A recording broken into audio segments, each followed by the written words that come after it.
first alert weather forecast. And let's take a look at that long range forecast and go out here the next 2 weeks and look at the GFS and talk about the potential for a parade of storms to come out from the west and spread across the east and make a mess of things with that severe weather. Maybe we'll see a little bit of snow again across the northern plains into Canada here. So let's dive right in there and take a look at that long range disaster that's coming our way. So here's the current storm that we're dealing with here across the Midwest, and it's going to be making its way into the northeast by the 22nd there. So that's going to continue with us until the 22nd and spread that precipitation. Here's the next storm that's going to be coming across mostly the northern plains and the northern half of the Midwest here. We're going to see showers and thunderstorms extending from Texas all the way into the northeast there, and the Great Lakes is going to spread some severe weather, another powerful storm system. Then we're going to get kind of a break here between the 25th, the 27th, maybe the 28th, and then it's just a little scattered activity here and there. A lot of minor systems is in the westerly flow there. But then once we get into the 29th, then we see our next storm start to take shape here, and this is going to bring severe weather even to the northern plains. So the next two storms is likely to bring severe weather all the way up to the northern plains. Now here we are about the first week of May, and we see this storm come through, going to spread a lot of severe weather once again. So we're just going to let this run through again, and we're going to see that here's the 21st, 22nd. Now we're talking about the 22nd here. This guy is coming through, going to spread that rain and severe weather across the northern plains and the Great Lakes. Now we get into the 24th, and then we're dealing with this storm that's going to spread storms around the southern plains here, severe weather here, the southern plains, the deep south, into the Tennessee Valley, Ohio Valley, eventually into the northeast and New England there. That's going to be about your 27th. Then we get a little bit of a break here, the 27th, 28th, 29th. Things are going to be kind of quiet. And then we get this storm system that's going to come through on the 29th, start to emerge out of the Rockies into the central plains and northern plains, going to spread severe weather once again to the northern plains, to the Midwest, the Great Lakes, going to see that bad weather come through. Here we go on another storm on the 4th and 5th, going to make its way through the northern plains, and the Great Lakes as well, and have a cold front extending through the mid-south into the deep south. It's going to spread those showers and severe weather. So there is a look at what the GFS is talking about. That parade of storms is just going to keep on coming. And here is the temperatures, and then you can see where those storms set up as these temperatures roll through. We roll through the 22nd here.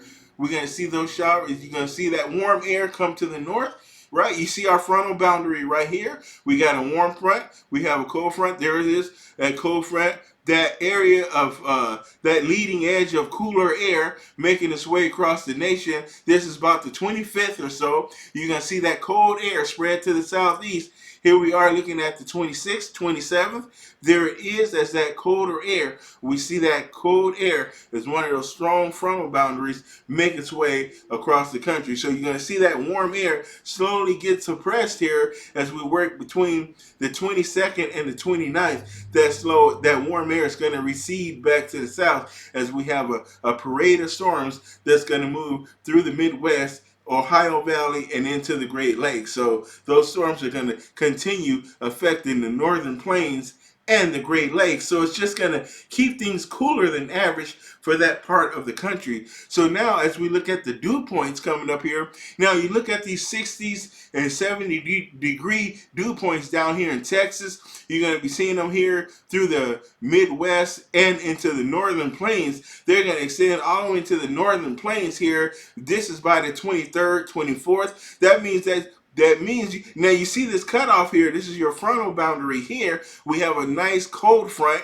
that's going to be extending through the 26th here. That's going to be moving things back down to the south and east, and it's going to bring those severe thunderstorms. So between here, the 22nd, the 24th, and 25th, all through this region here, we're going to be seeing that severe weather. And then those dew points, that moist air comes back in again. Here by the 29th here, we're going to start to see those dew points rise here across the deep south And through the Mississippi Valley here, we're going to see that warm, moist air start to return as we start to see those dew points. Now, these dark grays here indicate dew points in the 60s and 70s. So these colors here is your 60s and 70 degree dew points.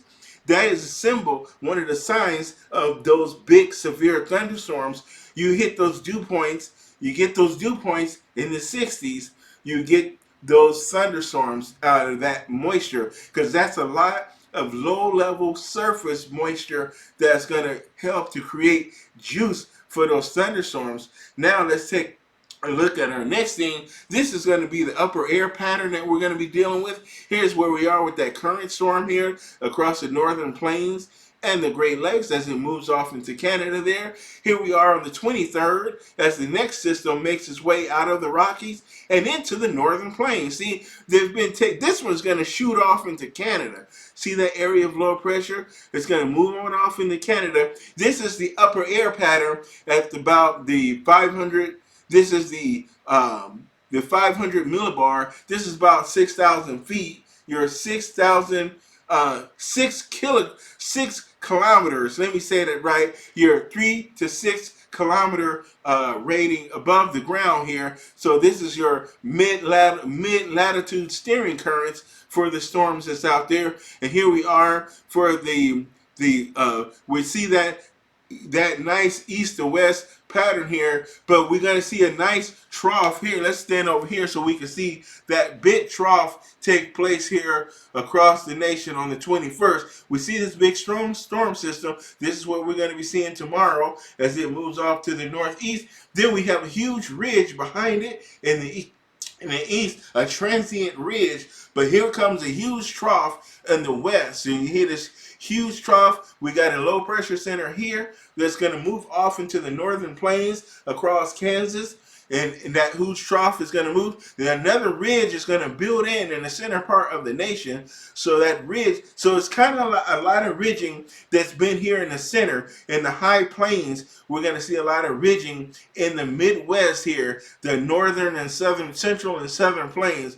So we got a troughing in the east, a lot of troughing in the east and in the west, but ridging in the center part of the nation. So here's another storm system. This is what we're going to look at. This is about the 4th of May. So about May 5th, we're going to see this guy. Here's the next one. Here's our current storm. We see this guy here, the 21st. And here comes the next storm that's going to be rounding the base of the trough, ejecting into the central and northern plains. Here it comes. Boom, it's going to shoot out like a rocket into the northern plains. There it is. This is the 24th that we're going to be seeing that storm come through. And then here's the next guy. We got a nice ridge of high pressure right behind these storms. So we're going to get that northwesterly flow. If you're in the northern plains, the Great Lakes, you're going to see that northwesterly flow behind those storm systems. Then that ridge is going to come through. This ridge axis is going to move through. And as we get into the 29th, here comes another trough across the eastern. So that is a look at our seesaw weather pattern that we're going to be going through. But because of those extremes, we get those huge ridges and troughs, but they're transient. So there's not a whole lot of blocking taking place. So we're going to see these very powerful but fast-moving storms shoot through the eastern half of the nation.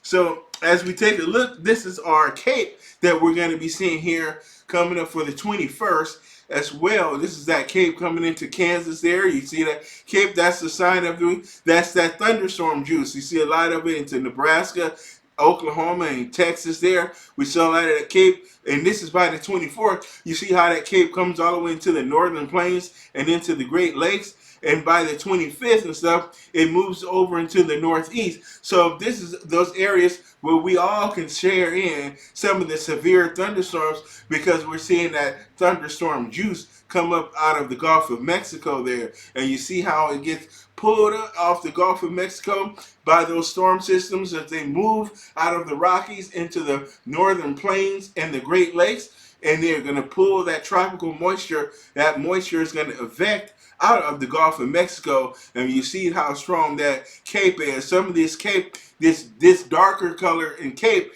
that's like 4,000 joule kilogram cape there. So that's a whole lot of thunderstorm juice with very strong storm systems, 980 millibar, 970 millibar storms. So it's going to create the triple point where you're going to get those dry lines. See, and you can kind of see where the dry line is right here. You see the dry line through central Texas? See it? Right there. Boom. You see that dry line sets the stage, creates the support for those supercell thunderstorms that produces those tornadoes. The dry line storms are the ones that you really want if you want to see that large hail. If you want to see the hailstones like this big, go to Colorado, Kansas, Oklahoma City, that western plains during when one of those dry line situations set with a low pressure center, a cold front, and a warm front with some occlusion in there. Woo-wee. It's nothing but that. That is a good time if you're a storm chaser or a meteorologist. That's going to keep you busy trying to track that situation. So here we are with the drought situation. And as we take a look at the western half of the nation, even though we're seeing storms, there's been storms. Okay, so why are we still looking at these drought situations? The drought situation was so bad, you need a lot of precipitation to get out of this situation. Look at California, looking at extreme drought conditions in California through most of the Central Valley. This is the farmland here. That's they call the Midwest the breadbasket. Midwest grows corn and soy, but California is where you get your vegetables. You eat carrots, you eat cabbage, you eat lettuce, you want fruit, you want tomatoes, all of that good stuff, that variety of vegetables, that stuff grows in California. And if California is having these drought conditions, that's going to make those food prices kind of high because they have to do a lot to irrigate their crops and do a lot. They lose a lot because of the drought conditions. So it's going to make the food prices go up really high.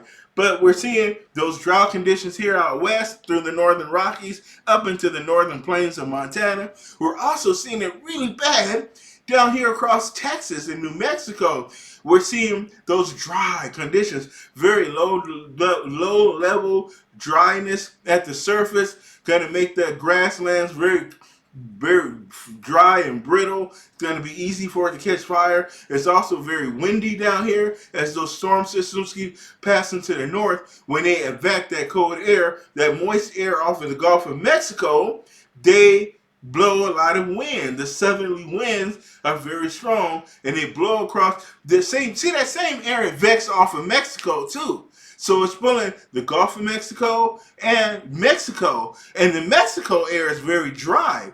But the Gulf of Mexico air here is very moist. And there's a cutoff between that moist air that's affecting north and that dry air off of Mexico that's affecting north. And that dry line sets up the stage for those really severe thunderstorms. I mean, the worst storms on earth occurs in this region when you have a dry line set up. So that is a look. Here is a look at our teleconnections. We're going to be talking about here's the proof that we're going to see those stupid storms continue as they, I think this is the PNA. It's going to continue negative here from today out and through that first week of May. We see that negative PNA. So that means that the Pacific Northwest, the West Coast, going to continue stormy and colder than average.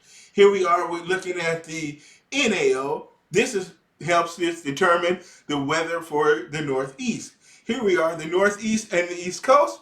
We're going to continue cold and wet. We're going to continue to see cold and stormy weather through the 6th of May. This goes, through May 6th.